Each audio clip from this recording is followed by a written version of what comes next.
어제 우리가 보았던 대로 고린도 교회 분열과 분쟁의 이유 가운데 하나는 교만이었습니다.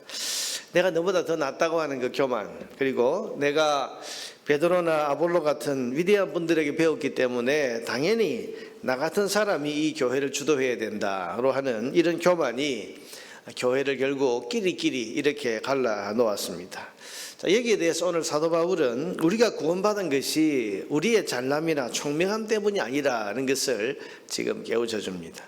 내가 더 낫다. 내가 아볼로에게 배웠고, 내가 바울에게 배웠고, 내가 베드로에게 배웠기 때문에 내가 너희들보다 더 낫다. 이렇게 어떤 교만한 마음을 가지고 있는 이 고린도 교회 지도자들에 대해서 지금 바울은 우리가 구원받은 게 우리가 잘나서 구원받았냐? 우리가 똑똑해서 구원받았냐? 그거 아니라는 것을 지금 오늘 말씀하고자 하는 겁니다. 또 그들이 그 위대하다고 따르고 있는 베드로, 아볼로, 심지어 바울도 무슨 대단한 언변이나 뭐 대단한 뛰어난 지혜를 가지고 복음을 전했기 때문에 당신들이 예수 믿고 구원받게 된 게 아니라 십자가의 도를 믿게 해주신 하나님의 은혜 때문에 너희가 구원받게 되었다. 다시 말하면 베드로가 실력이 좋고 아볼로가 뛰어나서 너희가 예수 믿게 된 게 아니고 너희를 부르신 하나님의 은혜 때문에 너희가 구원받았다.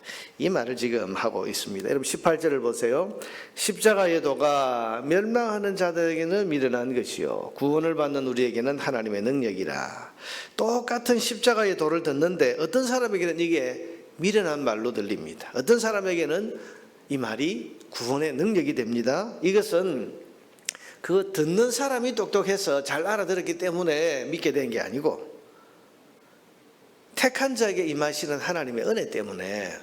그러니 같은 십자가의 도를 들었을 때 어떤 사람은 이 복음을 들었을 때 내가 참 예수를 믿어야 되겠구나. 그래서 구원받게 되었다. 이게 듣는 사람의 어떤 문제, 듣는 사람이 똑똑하고 총명하고 지혜로워서 믿게 된 게 아니고 부르시는 하나님의 은혜 때문이다. 그렇게 말합니다.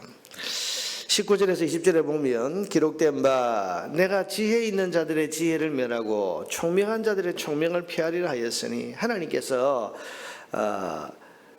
이사야서에 뭐라고 말씀하시는가 하면 지혜 있는 자의 지혜 그거 아무것도 아니다. 똑똑하다고 하는 사람, 총명한 자들의 총명 그거 아무것도 아니다. 그렇게 말씀하셨다. 20절에 지혜 있는 자가 어디 있냐, 선비가 어디 있냐, 이 세대의 변론가가 어디 있냐, 하나님께서 이 세상의 지혜를 미련하게 하신 것이 아니냐. 무슨 말입니까? 지혜 있다고 복음을 믿고 똑똑하다고 구원의 복음을 받아들이는 것이 아니다. 왜 지금 이 말을 하고 있는 겁니까? 내가 더 낫다고 한 이유가 뭔가 하면 내가 복음을 먼저 믿었고 내가 복음을 깨닫게 된 것은 내가 똑똑하고 내가 총명하기 때문에, 그래서 내가 복음을 믿게 되었으니 내가 너보다 더 낫다. 이런 교만을 가지고 있는 사람들에게 네가 똑똑해서 믿게 된 게 아니다. 나는 아볼로에게서 배웠고 베드로에게서 배웠다. 그래서 내가 너희들보다 더 낫다. 이렇게 말하는 사람들에게 아볼로가 뛰어나서 네가 믿게 된 게 아니고 베드로가 뛰어나서 네가 믿게 된 게 아니고 너를 부르시는 하나님의 은혜 때문에 네가 구원받게 됐다. 무슨 말입니까? 우리에게 잘날 이유가 없다는 거예요. 교만할 이유가 우리에게는 없다는 거예요. 왜? 내가 똑똑해서 믿은 게 아니고 그리스도의 은혜로 내가 부르심을 받아서 내가 구원받았기 때문에. 21절을 보세요. 하나님의 지혜에 있어서는 이 세상이 자기 지혜로 하나님을 알지 못하므로, 이 세상의 지혜 가지고 하나님을 알 수 있는 게 아니다.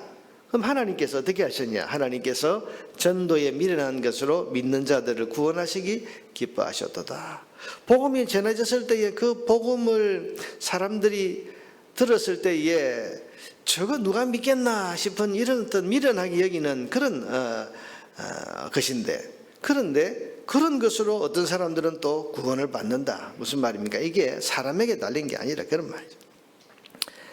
단지 전도만 했는데도 복음을 믿는 자들이 있게 되는 이런 방식으로 하나님은 구원을 주시기를 기뻐하셨다. 그렇게 말합니다. 왜냐하면 아무도 자랑하거나 구원받은 것 때문에 교만하지 못하도록 하시기 위해서 하나님 그러셨다. 자, 22절 유대인은 표적을 구하고 헬라인은 지혜를 찾으나 우리는 십자가에 못 박힌 그리스도를 전하니 유대인에게는 꺼리끼는 것이요 이방인에게는 미련한 것이로되 오직 부르심을 받은 자에게 부르심이란 말이 나오죠. 부르심을 받은 자들에게는 유대인이나 헬라인이나 그리스도는 하나님의 능력이요 하나님의 지혜니라. 이게 무슨 말입니까? 구원을 받는 자와 받지 못한 자의 차이는 표적도 아니고 지혜도 아니고 오직 부르심을 받은 자들 곧 하나님이 구원으로 불러주신 사람들이 구원을 받습니다. 그리고 그 불러주신 사람들은 누가 복음을 전한다고 해도 또 그 복음을 정말 지혜롭게 전하든지 아니면 좀 미련한 방식으로 그렇게 전하든지 간에 부르심을 받은 자들은 그 복음을 듣고 예수 믿고 구원을 받게 된다는 겁니다. 그러니 결국 하고자 하는 말이 뭡니까? 우리가 구원받은 것은 누가 탁월하게 복음을 전해서 그런 것이 아니고 또 우리가 남들보다 총명해서 복음을 잘 알아들었기 때문에 그런 것도 아니고 오직 우리를 부르신 하나님의 은혜 때문인 것입니다. 이 말을 지금 하고자 하는 거예요. 자, 26절부터 28절까지를 또 보세요. 형제들아 너희를 부르심을 보라. 이 부르심이라는 말이 한 번 더 나오는데 자, 구원받은 너희들의 모습을 한번 보라. 육체를 따라 지혜로운 자가 많지 아니하며 너 고린도 교회 안에 세상 사람들하고 비교해서 더 뛰어난 사람들만 거기 모였냐? 아니다는 거예요. 능한 자가 많지 아니하며 문벌 좋은 자가 많지 아니하도다. 그러나 하나님께서 세상에 미련한 것들을 택하사. 미련한 것이 뭐죠?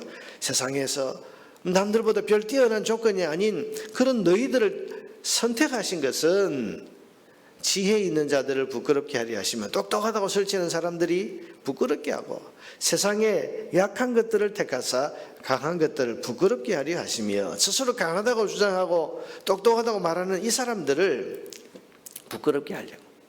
왜? 나중에 천국 가서 보면 똑똑하다고 그렇게 자기를 과시하던 사람들은 천국에 못 들어가 있고 남들보다 나는 좀 못하다고 해서 참 세상에서 그렇게 뭐 뛰어나지 않던 이런 사람들이 오히려 천국에 들어와 있고. 이게 뭐죠? 이게 사람의 조건에 달린 게 아니다. 하나님 부르신 은혜, 택하신 은혜에 달려있다. 그 말이에요. 그래서 28절에 보니까 하나님께서 세상에 천한 것들과 멸시받는 것들과 없는 것들을 택하사 있는 것들을 폐하리 하시는. 여기 있는 것이라는 것은 스스로 잘났다고 여기는 사람들. 그런 사람들 보세요. 복음은 어떤 사람이 받아들입니까? 마음이 열린 사람, 겸손한 사람. 그런데 사실은 그 마음의 겸손과 마음이 열리는 것은 우리를 부르신 하나님의 은혜 때문에 그렇게 되는 거죠. 그 이유를 29절에 이렇게 말합니다. 이는 아무 육체도 하나님 앞에서 자랑하지 못하게 하나님께서 오직 은혜로 불러주셔서 구원하시는 이런 방식으로 사람들을 구원하시는 이유는 아무도 하나님 앞에서 교만하고 자랑하지 못하게 하려 함이라. 그리고 30절에 너희는 하나님으로부터 나서 우리 구원은 하나님으로부터 온 것입니다. 그리스도 예수 안에 있고 예수는 하나님으로부터 나와서 우리에게 지혜와 의로움과 거룩함과 구원함이 되셨으니 기록된 바 자랑하는 자는 주 안에서 자랑하라 함과 같게 하려 함이라. 자랑하려고 하는 사람은 주 안에서 하라. 예레미야서에 있는 말씀인데 이 말씀이 뭡니까? 아무도 교회 안에서 하나님 앞에서 스스로 자기를 자랑하지 못하게. 결국 여러분 교회 안에서 교만할 수 있는 사람은 아무도 없습니다. 왜냐하면 우리가 구원받은 것이 우리가 예수 믿은 것이 내가 똑똑하고 내가 지혜롭고 내가 총명하고 내가 의로워서 예수 믿고 구원받게 된 것이 아니기 때문입니다. 나를 불러주신 하나님 은혜, 나를 택하신 하나님의 은혜, 그것 때문에 우리가 구원받았기 때문에 아무도 자랑할 게 없습니다. 교회 안에서는 오직 우리를 부르셔서 구원의 복을 주신 하나님의 은혜만이 찬양과 영광을 받으셔야 하는 것입니다.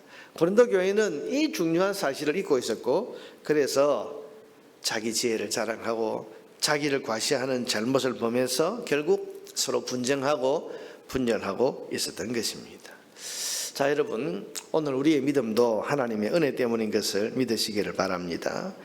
교회 안에서의 또한 많은 신앙의 경험, 여러분 우리가 교회 안에서 신앙의 경력이 오래될수록 신앙의 경험을 자랑할 때가 있고 내가 네보다 더 잘 믿는다고 하는 그런 어떤 마음의 교만을 우리도 모르게 품을 수가 있습니다. 그런데 내가 하게 된 그 많은 신앙의 경험들, 심지어는 교회 안에서 인정받고 칭찬받아서 가지게 된 직분들, 그리고 내 신앙의 삶, 이 모든 것은 다 하나님의 은혜로 된 것입니다.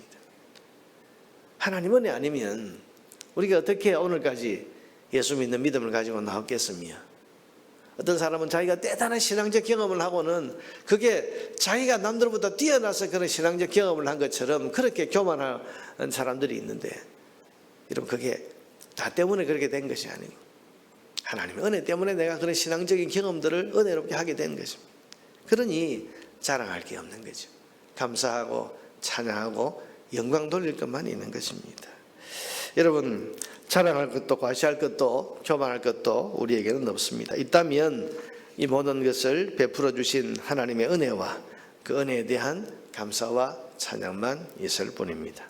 오늘 아침에 모든 감사, 모든 영광을 나를 불러서 구원하신 하나님께 올려드리는 저와 여러분 되기를 바랍니다.